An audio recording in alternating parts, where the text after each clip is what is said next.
પશ્ચિમ બંગાળના સિલિગુડીમાં આયોજિત રાજકીય કાર્યક્રમ દરમિયાન વડાપ્રધાન નરેન્દ્ર મોદીના કાફલાએ એક ગંભીર દર્દીને લઈ જતી એમ્બ્યુલન્સને પ્રાથમિકતા આપવા માટે પ્રવાસ અટકાવી દીધો હતો. વડાપ્રધાન જ્યારે સભાસ્થળ તરફ જઈ રહ્યા હતા ત્યારે માર્ગમાં ઇમરજન્સી એટલે કે તાત્કાલિક સારવારની જરૂરિયાત ધરાવતી ગાડીને આવતી જોઈને તેમણે સુરક્ષા અધિકારીઓને કાફલો બાજુ પર ઊભો રાખવા સૂચના આપી હતી. આ ઘટનાને પગલે એમ્બ્યુલન્સ કોઈપણ અવરોધ વિના નિર્ધારિત હોસ્પિટલ તરફ રવાના થઈ શકી હતી, જેના દ્રશ્યો સામાજિક માધ્યમો પર વ્યાપકપણે પ્રસારિત થયા છે.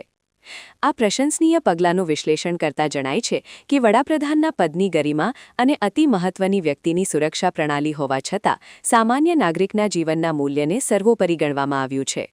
સામાન્ય રીતે વડાપ્રધાનનો પ્રવાસ હોય ત્યારે માર્ગો પર વાહન વ્યવહાર સંપૂર્ણપણે બંધ કરી દેવામાં આવતો હોય છે, પરંતુ આ પ્રસંગે સ્થાપિત શિષ્ટાચાર કરતાં માનવીય સંવેદનાને વધુ મહત્વ આપવામાં આવ્યું હતું.